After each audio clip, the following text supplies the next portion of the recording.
পিতা পুত্র পবিত্র আত্মার নামে আমেন। খ্রিস্টতে আমার পরম প্রিয়জনেরা, জীবনে অসাধারণ কিছু অভিজ্ঞতা লাভ করতে হলে প্রথম সাহসী পদক্ষেপটি আমাদেরই নিতে হবে। পিতরের মতো আমাদেরও নিরাপদ গণ্ডি ছেড়ে অজানার পথে বিশ্বাস নিয়ে এগিয়ে যেতে হবে, লক্ষ্য স্থির রাখতে হবে। যদি প্রবক্তা এলিয়র মতো আমরা আমাদের জীবনের গুহাগুলোর মধ্যে লুকিয়ে থাকি, তাহলে কখনো ঈশ্বরের অলৌকিক কার্য আমরা দেখতে পাব না। যিশু তার শিষ্যদের গুহায় লুকিয়ে থাকতে ডাকেনি, তিনি তাদের পাঠিয়েছেন মানুষের মাঝে, রাস্তা, সমাজ ও বিশ্বের মধ্যে নিজের জীবন দিয়ে মঙ্গল সমাচার ঘোষণা করতে। তাই আজ বিশ্বাসের সাহস নিয়ে এগিয়ে আসুন, নৌকা থেকে বেরিয়ে পড়ুন আর যিশুর সঙ্গে জীবনের উত্তাল জলের ওপর হাঁটার সাহস রাখুন।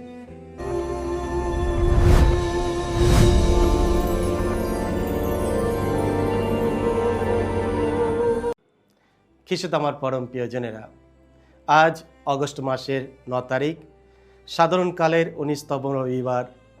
আর আজকের এই রবিবার স্বরীয় দিনে ডেলি মান্না ঈশ্বরের বাণী প্রতিদিন নেওয়া হয়েছে সাধু মতি রচিত মঙ্গল সমাচার থেকে 14 অধ্যায় 22 থেকে 33 পদ। এসব আমরা ভক্তিভাবে আজকের এই বাণীটি শুনি। এরপর যিশু তখন তার শিষ্যদের নৌকায় চাপিয়ে দিয়ে নির্দেশ দিলেন যে তারা যেন তার আগেই সাগরের ওপারে চলে যান। এর মধ্যে তিনি নিজেই লোকদের বিদায় দেবেন। লোকদের বিদায় দেওয়ার পর তিনি এবার প্রার্থনা করার জন্য নিভৃতে কাছের পাহাড়টায় গিয়ে উঠলেন। যখন সন্ধ্যা হলো, তখনও তিনি একলা সেখানেই আছেন। শিষ্যদের নৌকাটা ততক্ষণে ডাঙা থেকে বেশ কিছু দূরে চলে এসেছে। প্রবল ঢেউ এসে তখন নৌকাটার গায়ে আছড়ে পড়ছে, কেননা বাতাস উল্টো দিক থেকেই বইছে। তারপর রাত যখন 4 প্রহর, যিশু তখন সাগরের ওপর দিয়ে হেঁটে তাদের কাছে গেলেন। কিন্তু তাকে সাগরের ওপর দিয়ে হাঁটতে দেখে শিষ্যরা ভীষণ ভয় পেলেন। তারা বলতে লাগলেন, ভূত ভূত, আর ভয়ে চিৎকার করতে লাগলেন। কিন্তু যিশু তখনই কথা বলতে শুরু করলেন। তিনি তাদের বললেন, সাহস হারিও না, এই তো আমি, কোনো ভয় নেই তোমাদের। তখন পিতর বলে উঠলেন, প্রভু, যদি আপনিই হন, তাহলে আমাকে জলের ওপর দিয়ে আপনার কাছে যাবার আদেশ দিন। তিনি বললেন, চলে এসো। পিতর তখন নৌকা থেকে নেমে জলের ওপর দিয়ে হেঁটে যিশুর দিকে এগিয়ে যেতে লাগলেন। কিন্তু বাতাসের জোর দেখে মাঝপথে তিনি ভয় পেলেন। সেই সময় তিনি ডুবে যেতে লাগলেন। তাই তিনি চিৎকার করে উঠলেন, প্রভু, আমাকে বাঁচান। আর তখনই যিশু তাকে হাত বাড়িয়ে ধরে ফেললেন, বললেন, এত অল্প তোমার বিশ্বাস, কেনই বা সন্দেহ করলে তুমি? তারপর তারা দুজনে নৌকায় এসে উঠলেন, আর সঙ্গে সঙ্গেই বাতাস থেমে গেল। যারা নৌকায় ছিলেন তারা তখন তার পায়ে লুটিয়ে পড়ে তাকে বললেন, হ্যাঁ, সত্যিই আপনি ঈশ্বরের পুত্র। এই হলো প্রভু যিশুর মঙ্গল সমাচার। প্রভু যিশু তোমার মহিমা প্রচারিত হোক। সাহস হারিও না, এ তো আমি, কোনো ভয় নেই তোমাদের। খ্রিস্ট আমার পরম প্রিয়জনেরা, জীবনের ঝড়, অনিশ্চিততা ও ভয়ের মাঝেও যিশুর এই আশ্বাস বাণী আজ আমাদের হৃদয়ে নতুন আশা জাগায়। যখন চারিপাশে অন্ধকার নেমে আসে, তখন তার উপস্থিতিই আমাদের শক্তি ও নিরাপত্তার উৎস। আজকের এই রবিবার স্বরীয় দিনে ঈশ্বরের বাণী আমাদের শেখায়, বিশ্বাসের চোখে যিশুকে চিনতে পারলে কোনো ঝড়ই আমাদের পরাজিত করতে পারে না। ঈশ্বর নীরব মৃদু স্বরে কথা বলেন। কিছু তো আমার পরম প্রিয়জনেরা, আজ প্রথম পাঠে আমরা প্রবক্তা এলিয়কে দেখি ক্লান্ত, নিরাশ ও ভীতু। তিনি অনেক মহান কাজ করেছিলেন, কিন্তু এখন তিনি সব কিছু ছেড়ে একটি গুহায় আশ্রয় নিয়েছেন। ঈশ্বর তাকে মনোনীত করেছিলেন সত্যের সাহসী সাক্ষী হওয়ার জন্য, কিন্তু ভয়ের কারণে তিনি একটি গুহার মধ্যে লুকিয়ে থাকতে দেখা যায়। তিনি ভেবেছিলেন ঈশ্বর নিশ্চয় প্রবল ঝড়, ভূমিকম্প বা অগ্নিশিখার মাধ্যমে নিজেকে প্রকাশ করবেন, কিন্তু ঈশ্বর তিনি এলেন এক মৃদু শান্ত স্বরে। আমরাও প্রায় ঈশ্বরকে কেবল বড় বড় অলৌকিক ঘটনায় খুঁজে বেড়াই। আমরা চাই তিনি মুহূর্তের মধ্যে সব সমস্যার সমাধান করে দেয়, অথচ ঈশ্বর অনেক সময় কথা বলেন আমাদের নীরব প্রার্থনায়, একজন বন্ধুর সান্ত্বনামূলক কথায়, একটি শিশুর হাসিতে, কারো নিঃস্বার্থ ভালোবাসায়, কিংবা পবিত্র ইউক্যারিস্টের নীরব উপস্থিতিতে। আজকের পৃথিবী বিভিন্ন শব্দে ভরা, মোবাইল ফোন, সামাজিক মাধ্যম, টেলিভিশন এবং অসংখ্য বাস্তবতায়। যদি আমরা ঈশ্বরের কণ্ঠ শুনতে চাই, তবে আমাদের নীরবতার চর্চা করতে হবে। ঈশ্বর আজও কথা বলেন। প্রশ্ন হলো, আমরা কি তার কথা শুনছি? ঝড়ের মাঝেও যিশু আমাদের কাছে আসেন। আজকের পবিত্র মঙ্গল সমাচারে আমরা দেখি যিশু 5খানা রুটি ও 2টি মাছ দিয়ে 5000 লোকদের খাওয়ানোর পর শিষ্যদের নৌকায় করে পাঠিয়ে দিলেন, আর তিনি নিজেই মানুষকে বিদায় দিয়ে একটা পাহাড়ে প্রার্থনা করতে গেলেন। শিষ্যরা যখন ডাঙায় থেকে একটু দূরে সরে গেছেন, হঠাৎ সাগরে প্রবল ঝড় উঠল। তারা তাদের বেঁচে থাকার জন্য প্রাণপণ সংগ্রাম করছিল, কারণ বাতাস তাদের প্রতিকূল দিয়ে বইছিল। এখানে একটি গুরুত্বপূর্ণ বিষয় লক্ষ্য করা যায়।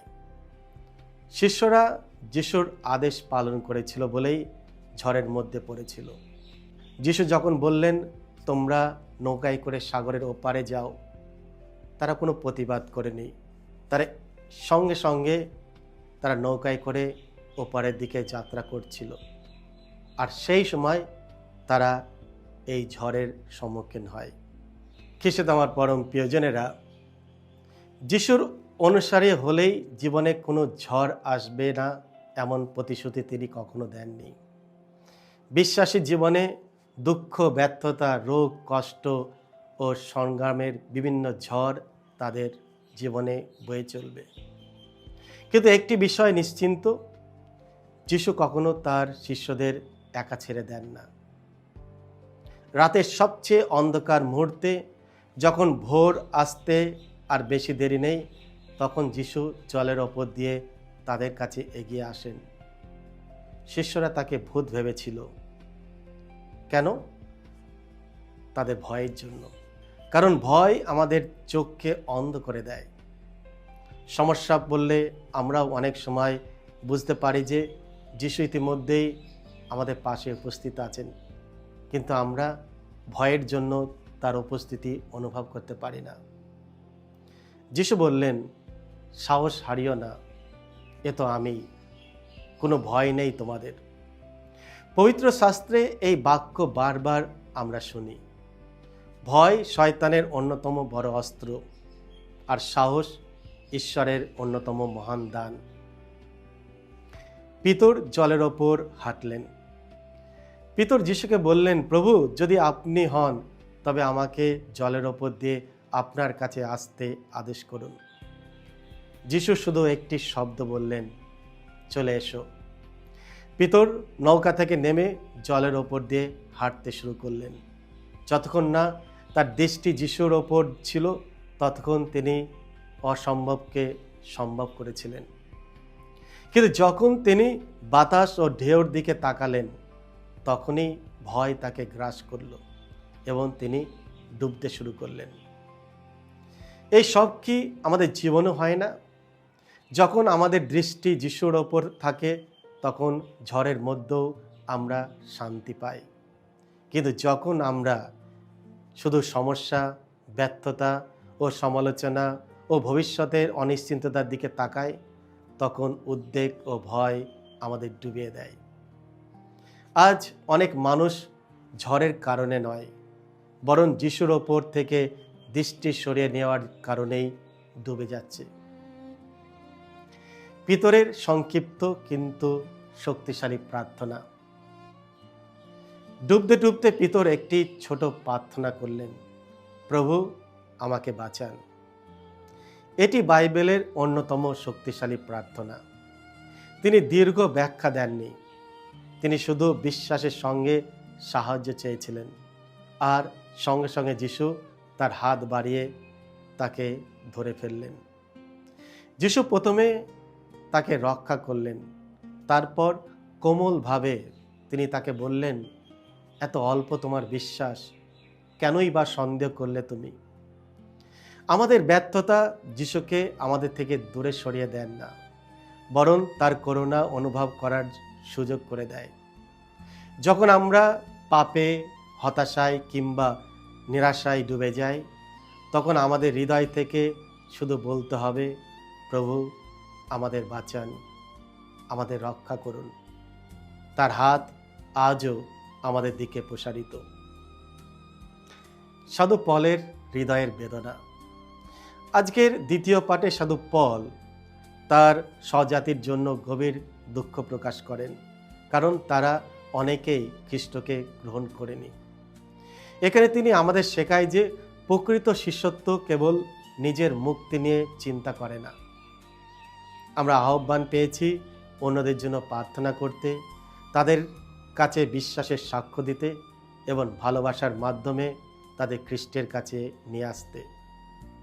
আজকের পাঠ থেকে 3টি গুরুত্বপূর্ণ প্রশ্ন আমরা নিজেদেরকে জিজ্ঞাসা করতে পারি। আজ আমার জীবনে সবচেয়ে বড় ঝড় কোনটি? আর যখন জীবনে ঝড় আসে, আমি কোন দিকে বেশি তাকিয়ে থাকি, ঝড়ের দিকে নাকি যিশুর দিকে? আমি কি বিশ্বাস করি যে যিশু ইতিমধ্যেই আমার দিকে এগিয়ে আসছেন, তার হাত আমার দিকে প্রসারিত করেছেন? বিশ্বাস সব ঝড়কে দূর করে না, কিন্তু বিশ্বাস আমাদের নিশ্চিন্ত করে যে যিশু প্রতিটি ঝড়ে আমাদের সঙ্গে আছেন। একটি ছোট ছেলে তার বাবার সঙ্গে একদিন একটি জাহাজে ভ্রমণ করছিল। হঠাৎ প্রবল ঝড় শুরু হলো। সবাই ভয়ে আতঙ্কিত, কিন্তু এই ছেলেটি একদম শান্ত, আপন মনে খেলা করছে। একজন তাকে জিজ্ঞাসা করলেন, তুমি ভয় পাচ্ছ না কেন? ছেলেটি হেসে উত্তর দিলেন, কারণ জাহাজের ক্যাপ্টেন আমার বাবা।